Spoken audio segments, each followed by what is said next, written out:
Inihayag ngayon ang hukbong sandatahan na tuluyan ng malalansag sa lalong madaling panahon ang mga nalalabing miyembro ng teroristang grupong Mountain na naghahasik ng karahasan sa Marawi City. Ayon sa pamunang militar, may mahigpit na ipinatutupad ng mga tropa ng pamahalaan ng inilatag na mekanismo sa entry at exit points upang matiyak na hindi makakatakas ang mga terorista. May report si Rocky Ignacio.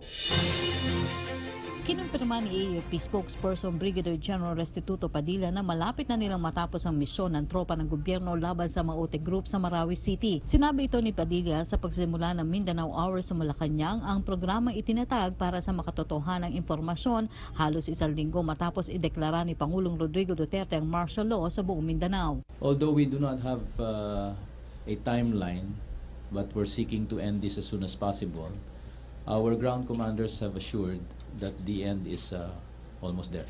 So we hope to get clear results. Pagtiyak pa nito na kontrolado ng tropa ng pamahalaan ng Marawi City, taliwas sa report na kalahati ng lungsod ay hawak ng teroristang grupo. We have complete control of the city, by the way, contrary to what is coming out in social media and other information, perhaps some fake news. It is not true that half of the city is controlled by the rebels. Totally untrue. The armed forces and the police and all our forces are in complete control of the city except for certain areas of the city where they continue to hold. These are the subject of clearing operations that are continuously being conducted.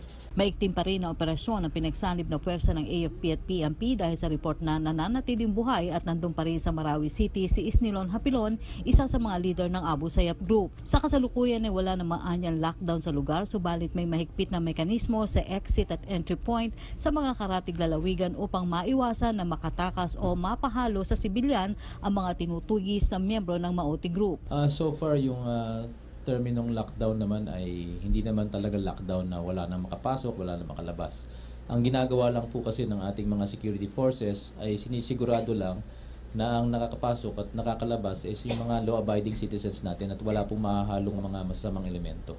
Wala naman tugon si Padilla kung magkakaroon ng pagpapalawig ng martial law sa Mindanao dahil ang target anya ng gobyerno ay matapos ito kahit hindi pa umabot ng 60 araw na itinatakda ng batas sa deklarasyon ng martial law. What we are trying to do right now, and it's a commitment, is to expedite what needs to be done in order to restore law and order and normalcy in the whole of Mindanao, particularly Marawi. So as we get to that and as we accomplish our mission, we will be able to give you a fairer assessment on whether there is a need to extend it.